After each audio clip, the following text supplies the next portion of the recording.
사실 요한복음 8장을 우리가 읽어나가는 것은 상당히 어려운 내용들이 참 많습니다. 그럼에도 불구하고 여러분들이 이 하나님 말씀을 잘 따라와 주시는 것은 아마 우리는 대부분이 다 거듭나서 예수가 누구인지를 알고 있기 때문에, 그분을 믿고 있기 때문에 이 본문이 납득이 가고 이해가 가는 겁니다. 아마 서울대학교 박사 학위를 받고 그 이상의 학위를 갖고 있는 사람이 이 본문을 읽어 내려간다라고 해서 이 본문을 알 수 있고 이게 납득할 수 있는 상황은 절대로 없습니다. 왜냐, 진리의 빛 되신 그분이 우리 가운데 찾아오셔서 복음이 무엇이고 생명이 무엇이고 그리고 이 진리가 무엇인지를 알려주어야만이 그 안에서 우리가 이 복음의 참된 의미를 발견할 수 있게 되고 하나님께서 우리 가운데 주신 이 말씀의 의미를 이제 그제서야 알게 되는 거죠. 여러분, 우리가 이 본문을 통해서 우리가 계속해서 확인해 봤지만 유대인들이 계속해서 세 가지를 크게 계속해서 강조하고 있어요. 그게 뭐죠? 율법, 절기, 혈통이에요. 율법은 말 그대로 우리가 아브라함의 후손이기 때문에 그 준 10계명과 613가지의 그 모든 율법을 우리가 지키고 왔기 때문에 내가 보험 들듯이 내가 혼장담한다. 난 하나님의 백성이 맞다라고 얘기하는 거예요. 또는 그들이 그 안에서 또 절기를 철저하게 지켜나갑니다. 그리고 오늘 이 절기, 이 내용 속에서도 초막절의 연장선 속에서 이 내용이 흘러나온다라고 얘기했습니다. 그들은 그들에게 주어져 있는 중요한 3대 절기를 철저하게 지키고 그 외에도 함께 곁들어 있는 많은 절기들을 지켜나가기 시작합니다. 그리고 그들은 또 하나 중요하게 여기는 게 있어요. 혈통이에요, 혈통. 나는 아브라함의 혈통이라는 거예요. 우리가 오늘 본문에서도 얘기했지만 우리가 39절에 이들은 이렇게 얘기합니다. 대답하여 이르되 우리 아버지는 아브라함이라 하니 예수께서 이르시되 라고 하면서 이들 스스로 본인이 아브라함의 혈통됨을 너무나 자부하고 그래서 자랑하고 있습니다. 여러분, 이 세 가지가 유대인들이 갖고 있었던 그들의 자랑거리였고 그들의 자부하여서 저 천국에 갈 수 있다라고 하는 내용이었습니다. 뭐라고요? 율법과 절기와 혈통이에요. 그래서 이들은 이것을 철저하게 지키고 이것들을 지켜나갑니다. 그러나 여러분, 예수님께서 이 땅에 오셔서 하신 말씀이 있어요. 우리 한번 42절을 다 같이 보세요. 42절 다 같이 봅니다. 시작. 예수께서 이르시되 하나님이 너희 아버지였으면 너희가 나를 사랑하였으리니 이는 내가 하나님께로부터 나와서 왔음이라. 나는 스스로 온 것이 아니요 아버지께서 나를 보내신 것이로다. 예수님은 다른 얘기를 하시는 거예요. 율법이나 절기나 혈통에 관한 이야기가 아니라 여기 맨 처음에 하시는 게 있어요. 예수께서 이르시되 하나님이 너희의 아버지였으면 뭘 해야 된다라고요? 너희가 누구를? 나를. 내가 누굽니까? 예수님을 사랑하였다라고 그렇게 얘기를 하는 거예요. 여러분, 이 지점이 완전히 다른 거예요. 그러니까 여러분, 우리가 우리 주변에서 그 교회 다닌 신자들 중에서 그런 것들을 자랑하시는 분이 있어요.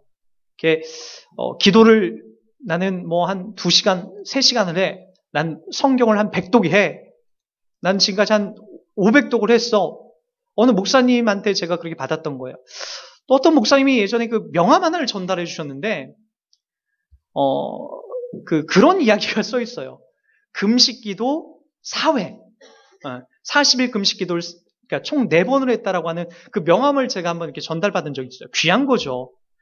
귀한 거고 잘한 거예요. 근데 그걸 그렇게 명함에다 박아가지고 누군가에게 나눠줄 때 기죽이는 일로서 그래서 사용하면 안 된다라는 거죠. 40일 금식 기도한 거 아무나 못하는 거예요. 너무나 잘한 거지만 그래서 명함에다 파서 누군가에게 나눠주면서 나는 이거 했다 너는 못하지 라고 하는 그런 관계로 가는 게 아니에요. 그러니까 여러분 이들이 보세요. 율법이나 절기나 혈통은 대부분이 다 그런 거예요. 나는 지키고 나는 하는데 나는 그런 가문에서 태어났는데 넌 뭐냐는 거예요. 우리 기독교에도 여러분 의외로 이런 것들이 많아요. 나는 기도해서 응답받았는데 넌 왜 기도 안 해서 응답 못 받았느냐. 나는 성경을 100독하는데 했는데 넌 왜 성경을 한 번도 읽지 못하느냐. 이런 것들이 다 우리가 함정에 빠질 수 있는 아주 무서운 자리라고요. 우리가 우리 교회에서 하고 있는 큐티도 마찬가지예요. 여러분 큐티를 여러분이 율법으로 하라고 준 거 아니에요. 이거 매일같이 여러분 하면서 이거 안 하면 내가 벌 받고 저주 받으니까 매일매일 큐티를 해야지. 그러려고 준 게 아니라 여러분 매일같이 말씀에 거해서 말씀을 먹고 그 즐거움에 그것에 이끌리면서 살아가라는 거예요. 나는 매일매일 큐티한데 왜 너는 못하느냐라고 하는 것도 역시 우리가 무섭게 오늘 이 율법주의에 빠질 수 있는 중요한 그런 자리가 되고 말아요. 선생님, 그 자리가 아니라니까요. 오늘 예수님이 하시는 게 뭐죠? 너희들 율법을 자랑하고 절기를 자랑하고 혈통을 자랑하는구나. 너희들 그러면 아직까지도 내 자녀가 아니다. 하나님의 자녀가 아니다. 하나님의 자녀는 뭐라고요? 42절에 예수께서 이르시되 하나님이 너희 아버지였으면 너희가 나를 사랑하였으리니 라고 나와요. 사랑이라는 걸로 흘러간다라고요. 전혀 다르죠. 뭘 지켰느냐 했느냐가 아니라 나를 사랑했을 것이다. 예수를 사랑했을 것이다.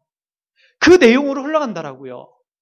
그러니까 기독교는 종교가 아니에요. 제가 누차 말씀드리지만 기독교는 여러분이 생각하는 것은 어떤 종교적인 게 아니에요. 내가 열심히 빌어서 내가 열심히 봉사하고 내가 치성을 들여서 받아내는 종교가 아니라고요. 우리가 왜 봉사라고 왜 헌금을 합니까? 헌금을 하는 이유가 뭐죠? 이 세상에 그동안 돈이 제일이고 돈이 제일 가는 목적인 줄 알았는데 이제 내 눈을 떠보니까 돈이 다가 아니라는 거예요. 그 위에 돈보다 더 중요한 하나님이 있다는 거예요. 기꺼이 돈을 하나님 앞에 들여가면서 누가 알아주지 않더라도 하나님 앞에 드린다는 것은 내가 하나님을 인정한다는 거예요. 더군다나 우리 교회는 무기명 헌금을 합니다. 여러분들이 100만 원 헌금을 하든 1000만 원 헌금을 하든 누가 알아주지 않아요. 그럼에도 불구하고 여러분들이 하세요. 그렇게 기꺼이 하는 이유는 뭐죠? 하나님을 보고 있기 때문에 그래요. 하나님을. 누군가에게 과시하고 자랑하기 위함이 아니라 나 이렇게 한다, 과시하려는 게 하나님이 보고 있기 때문에 하나님 안에서 여러분이 해나가는 거라고요. 봉사는 왜 봉사죠? 그거 하면 여러분 자녀가 잘 되기 때문에 여러분의 뭐 사업이 확장되기 때문에 그런 의미가 아니라고요. 나 같은 사람을 구해주신 하나님의 은혜에 감사해서 내가 기꺼이 봉사의 자리에 가는 거죠. 내가 기꺼이 주일학교 교사를 하는 거죠. 그 자리로 가는 거예요. 마치 여러분 어렸을 때는 우리가 엄마 아빠로부터 많은 걸 받아 먹잖아요. 밥도 받아 먹고 돈도 받아 먹고 장난감도 막 떼써서 받아내잖아요. 철들어서는요. 그렇게 하지 않죠. 어머니를 붙잡고 여전히 내가 돈 달라고 하는 것이 그것이 뭐 바른 자녀입니까? 그것이 아니잖아요. 이제는 어떻게 하죠? 내가 오히려 어머니를 위해서 내가 헌신하고 봉사를 하죠. 예전에 엄마 등에 매일같이 업혀 살았으면은 지금은 연로하신 어머니를 내가 업고 다니게 되는 거죠. 그게 철든 자녀들의 모습 아닙니까? 하나님 앞에서도 마찬가지요. 예전엔 내가 그냥 뭐 봉사를 해서 그냥 하나님 앞에 뭘 받아내려고 했다라고 한다면 이제는 그런 자리가 아니라 나 같은 사람을 하나님 자녀 삼아 주시고 나 같은 사람을 하나님께서 구원해 주셔서 저 천국 백성을 삼아 주셔서 그것에 대한 감사로 마땅히 기꺼이 내가 봉사의 자리로 흘러가게 되는 거죠. 그것을 하나님이 기쁘게 여기시고 진짜 하나님의 자녀로서 나를 인정해 주시고 그걸 사랑해 주는 거죠. 그것이 뭡니까? 사랑의 관계라고요. 사랑의 관계. 어떤 율법적인 관계, 주종의 관계, 그 계약의 관계가 아니라 하나님이 날 사랑하시고 그 아들 예수를 보내셔서 내가 기꺼이 그 자리에서 하나님을 위해서 나의 사랑과 헌신을 담아내는 것, 예수를 사랑하는 것, 그 자리가 바로 뭐라고요? 42절 하나님이 너희 아버지였으면 너희가 나를 사랑하였으니 이는 내가 하나님께로부터 와서 나왔음이니라. 이걸 아는 거라고요. 하나님께서 예수를 보내셔서 이 땅에 그 아들 예수를 보내셔서 예수 믿게 하시고 사랑이 뭔지 그것을 깨닫게 하시는 그 자리로 우리가 부름받아 이 자리에 서 있게 되는 거죠. 그래서 여러분 하나님을 알게 되면 이 예수님을 믿게 되면 나타난 현상들이 바로 여러분 여기 나오는 거예요. 예수님을 믿게 되고 그분의 사랑을 깨닫게 되고 그분을 보내신 아버지를 알게 되는 거예요. 그 안에서 우리가 거함으로써 그 사랑의 깊이에 우리가 잠식이 돼서 나의 삶이 변화되는 거죠. 여러분 율법으로는 사람이 안 변합니다. 예전에 그 인문학 강의를 하는 어느 한 분이 그런 얘기를 한 적이 있어요. 자녀를 키우면서 여러분 이렇게 막 매를 들고 그다음에 호되게 혼내고 뭐든지 안 돼 이런 이분법적인 사고로 자녀를 키우는 자녀들은 사고 체계가 건강하게 흘러가지 않는다라고 그런 얘기를 한 적이 있어요. 그럼 어떻게 키워야 되느냐? 여러분 아주 중요한 이야기를 한 게 있는데 어려운 거예요. 아버지나 어머니가 자녀들에게 먼저 말하기 전에 본이 되어야 된다라고 얘기를 하는 거예요. 저도 최근에 그 이야기를 듣고 제가 제 결심을 하면서 끊었던 것이 하나 있어요. 자녀들이 이제 점점 핸드폰을 많이 가지고 놀더라고요. 게임도 하게 되고. 제가 자주 하지 말라라고 이제 아내나 저가 습관적으로 얘기를 하죠. 근데 오늘 가만히 보니까 하지 말라라고 하는 손에 저도 핸드폰이 걸려 있거든요. 그러니까 이거 안 되겠다라는 생각이 들어서 어떤 마음이 들었냐면은 내가 최소한 화장실 갈 때만큼은 핸드폰을 가지고 않겠노라고 이제 그렇게 다짐을 했어요. 왜냐면 자식에게 뭔가 내가 하지 말라라고 얘기하면서 율법적으로 뭘 하지 말라라고 얘기는 하는데 정작 내가 그것을 멀리 하려고 하지 않는 모습을 보면서 이건 잘못된 것 같다라는 생각이 들었기 때문에 그래요. 그래서 화장실에 들어갈 때는 핸드폰을 가지고 들어가지 않는다라고 하는 것을 내가 결심하면서 했었죠. 근데 오늘 습관처럼 또 그것에 가지고 들어가요. 아내가 이제 들어간 걸 확인하고 전화를 해가지고 울려가지고 이제 저희 집에 벌금 제도가 좀 있어요. 벌금을 물어서 하게 되는데 두세 번 벌금 내고 나니까 이제 정신이 바짝 들더라고요. 그리고 나서 핸드폰을 이제 가지고 다니는 것을 이제는 몸이 자연스럽게 그것을 반응하기 시작하는 거예요. 처음 몇 번은 그게 되게 어려웠거든요.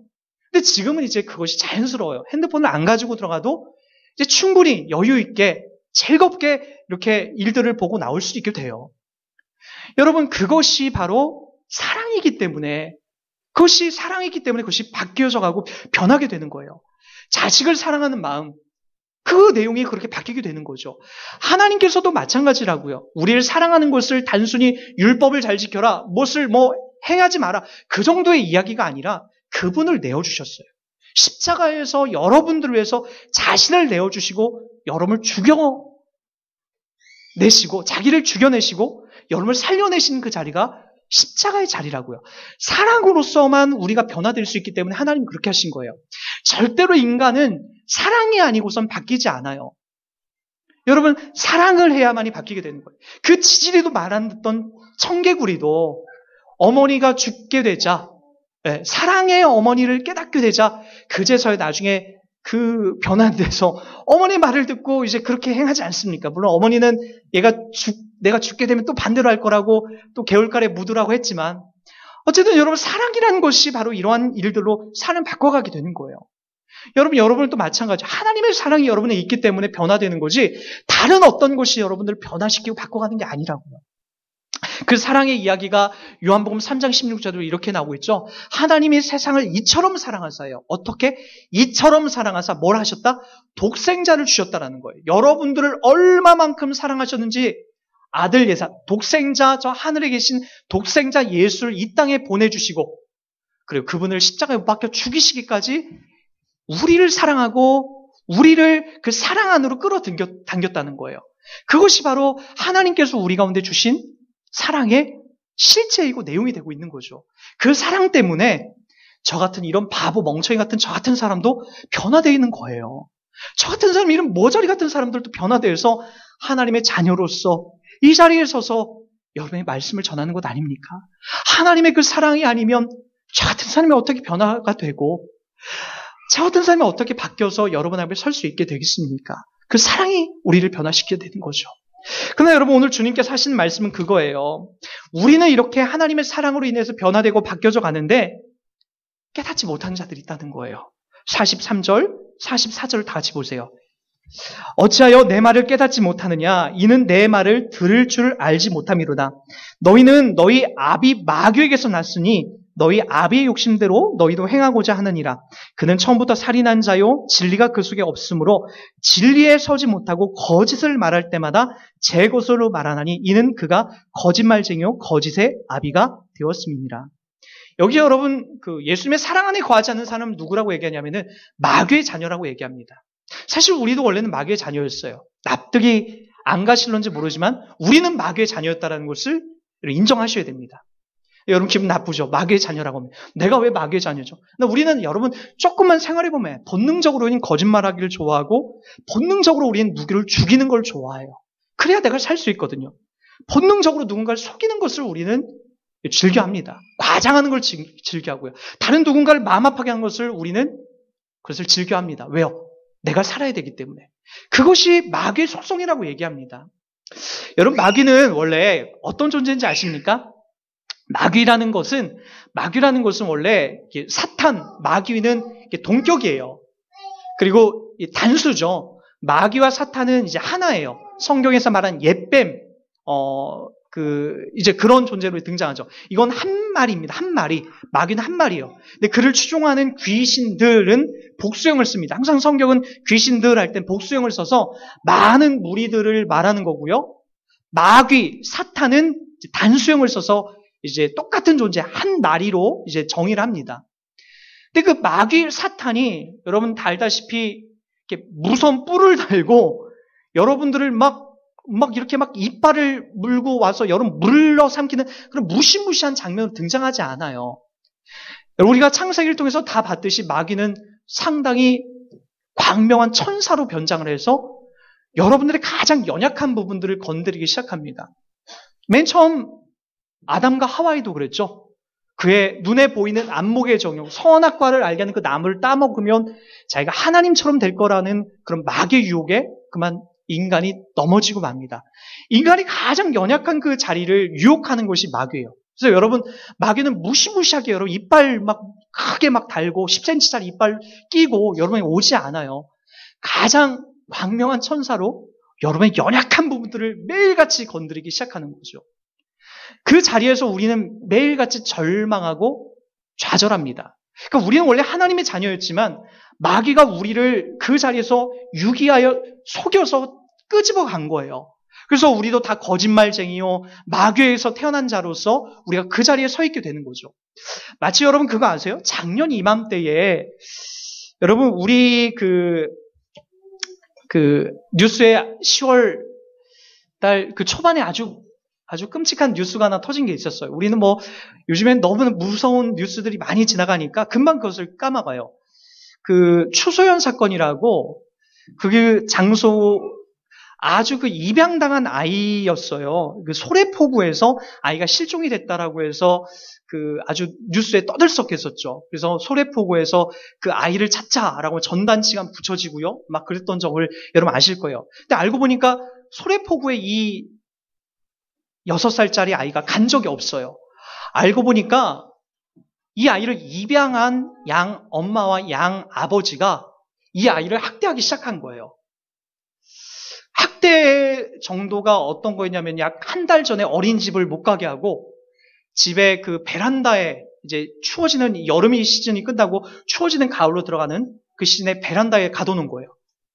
소리 지른다라고 패고 음식도 조금씩 아주 조금씩 주고 옷을 빨개 벗겨서 거기다 넣는 거예요. 그날도 이제 마지막 아주 말 안 듣는다고 막 패버린 다음에 그다음에 이 양 부모님이 그냥 어디를 멀리 이제 갔다 온 거예요. 아마 추석 명절이어서 거기를 다녀오는지 어딘지 모르겠지만 이제 다녀온 거예요. 그 베란다에서 이 애가 빨개 벗고 그 안에서 어떻게 하고 있냐면 그냥 소변, 똥 이렇게 지려서 그 안에서 그냥 추위에 그냥 동사돼서 그냥 굶어서 죽고 말았죠. 근데 그 아이를 데려다가 양 부모님들이 숲속에 가서 아이를 태워서 이제 가루를 내버리고 이제 죽여버렸어요. 아예 그렇게 없애버렸어요. 흔적조차. 그러고 나서 이제 본인들이 한 행적이 무서우니까 어떻게 한 거냐면 소래포구에 가서 10월 1일 날 사람이 북적거리는 그 10월 1일 날 거기 가서 아이를 잃어버렸다고 신고를 해요. 아리바이를 만들기 위해서 진짜 그곳에 간 것처럼 그렇게 행적을 꾸미는데 아이는 도대체 나오지 않는 거예요. 그래서 여러분 뭐 경찰들이 뭐 여러 가지 수소문하고 CCTV를 확인해서 나중에 최종적으로 확인해 보니까 그만 아이가 죽었고 살해된 것을 확인하게 된 거죠. 마치 이 친부모를 잃고 양 부모에 이끌려가서 유린당하여 죽은 모습이 우리의 모습이 되고 말았다는 거예요. 하나님께서 우리를 낳으셔서 하나님의 자녀로서 우리를 이끌어 주셨는데 우리가 마귀의 자녀로서 우리가 그냥 이끌려서 그곳으로 끌려간 거죠. 그리고 그것이 마치 우리의 행복인 양 파라다이스인 양 그렇게 살다가 그냥 우리가 죽어가는 줄도 모르고 그렇게 끝나버리는 인생이 된 것이 우리였어요. 근데 주님이 그 모습을 보고 우리를 다시 그곳에서 건져내는 작업을 하기 위해서 예수님이 이 땅에 오신 거예요. 그래서 여러분들을 그 자리에서 건져내는 거죠. 그 고통스러운 자리, 그 답 없는 자리에서 우리를 건져내는 거예요. 누차 말하지만 마귀는 우리를 자꾸만 이 땅만을 바라보게 해요. 여러분, 그 마태복음 4장에 보면은 우리 한번 기왕에 뭐 복음서니까 우리 한번 찾아가 보도록 할게요. 아주 우리들 가운데 시사해 준 중요한 말씀이 나와요. 마태복음 4장으로 한번 가보겠습니다.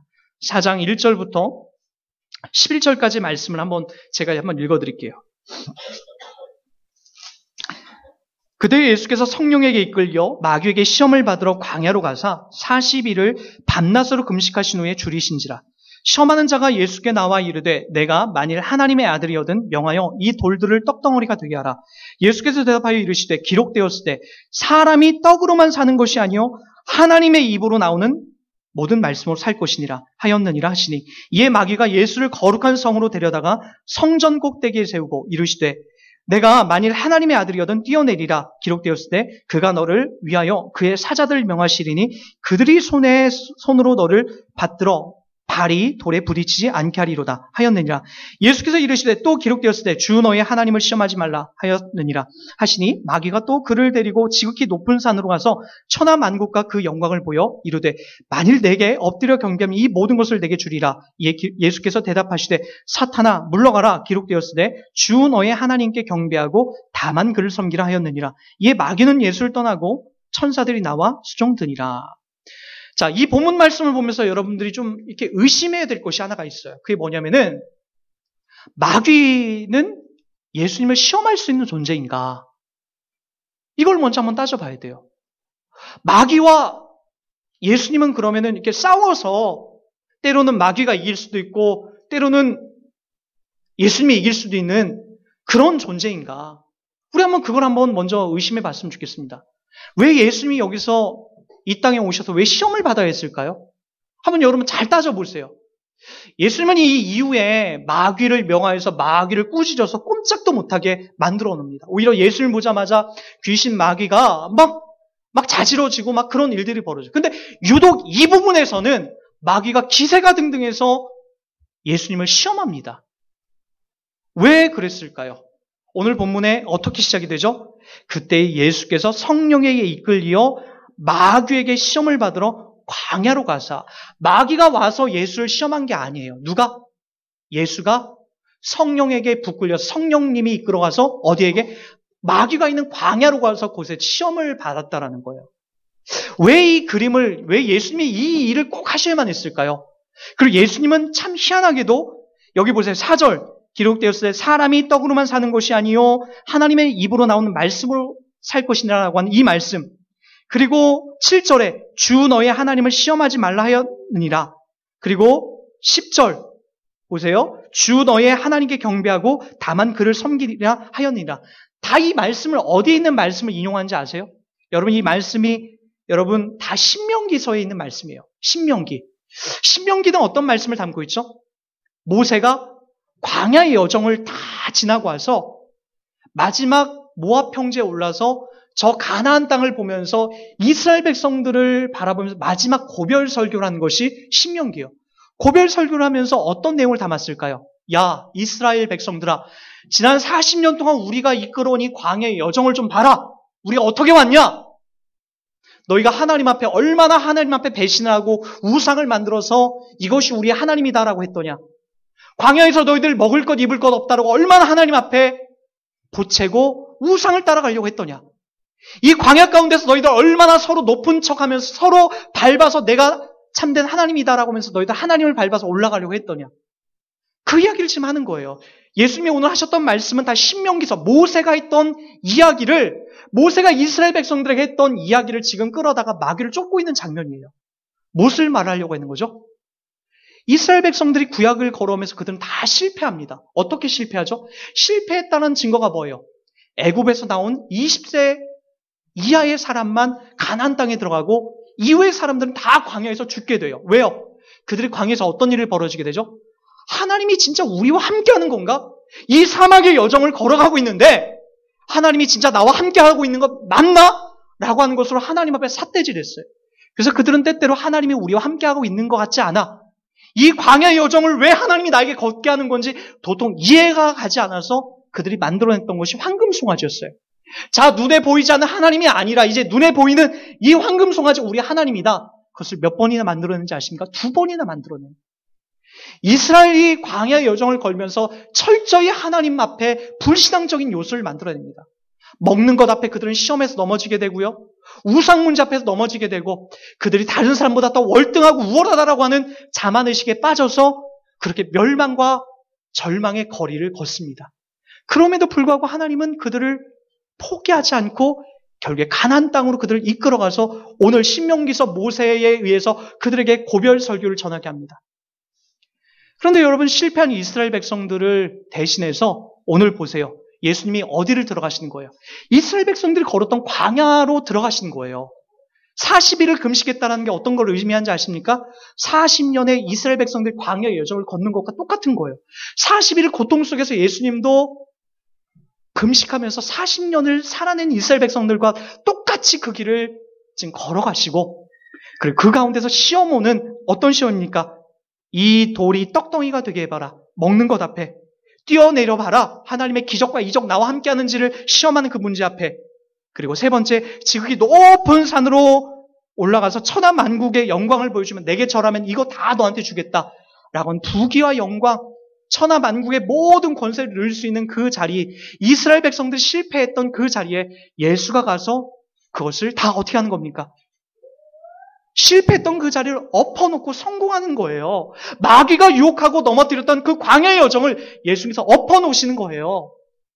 예수가 그 자리에서 바로 참된 복음이 진리가 무엇인지를 확인해 주는 거예요. 하나님 나라가 무엇인지를 얘기해 주고 있는 거라고요.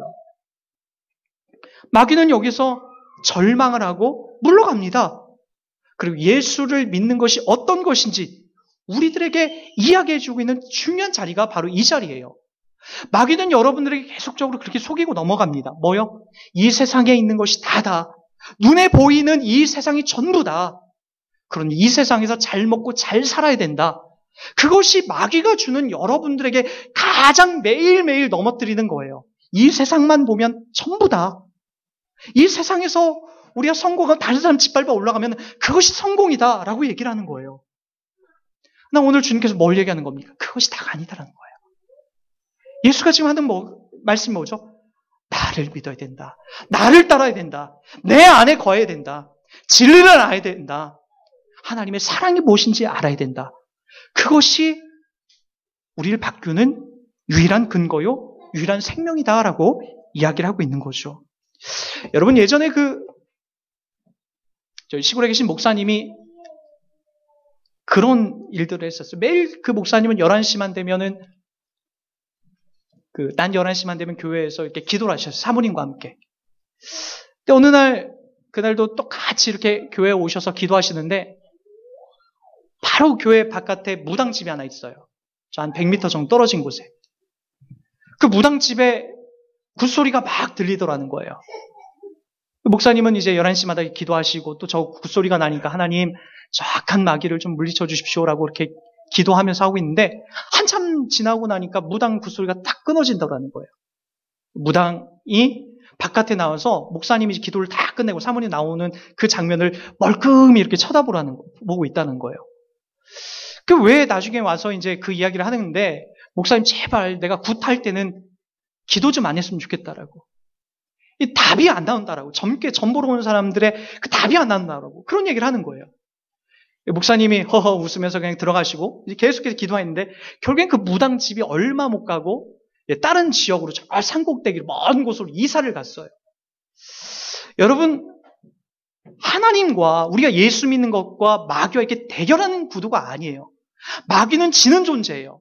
마귀는 망하는 존재고 멸망하는 존재예요. 그걸 두려워하지 마시자라고요. 우리가 진짜로 두려워야 될 것은 뭔지 아십니까? 우리가 믿는 하나님입니다. 그분을 내가 바르게 믿고 있는지, 그분의 말씀 가운데 내가 거하고 있는지, 그분 안에서 내가 살아가고 있는지를 여러분 아셔야 되는 거죠. 저는 여러분들이 오늘도 그 자리에서 확인받았으면 좋겠어요. 마귀의 일을 멸하러 오신 예수를 여러분 바르게 믿으시고, 여러분 마치 요한 1서 3장 8절에 보면 죄를 짓는 자마다 마귀에게 속하나니 마귀는 처음부터 범죄함이라. 하나님의 아들이 나타나신 것은 마귀의 일을 멸하려 하심이니라. 마귀의 일을 멸하려 하신 그 자리에 서서 우리가 이 땅을 좀 사랑하면서 살아갔으면 좋겠어요. 이 땅을 넓은 마음으로 이해하면서 기다려가면서 주님이 우리 가운데 베풀어 놓으신 이 사랑을 가지고 살아가는 우리의 모습이 되었으면 좋겠습니다. 이미 우리는 결정이 나 있는 그 싸움의 길을 가고 있습니다. 이 땅을 살아가는 그 결론을 여러분 염려하지 마시고 오늘 내가 하나님의 자녀로서 이 땅을 어떻게 살아가야 될지 그것을 염려하시면서 그것을 걱정하시면서 오늘 여러분에게 주신 이 믿음의 여정을 은혜롭게 그리고 정말 힘있게 살아가는 우리의 모습이 되길 주의 이름으로 부탁드리겠습니다.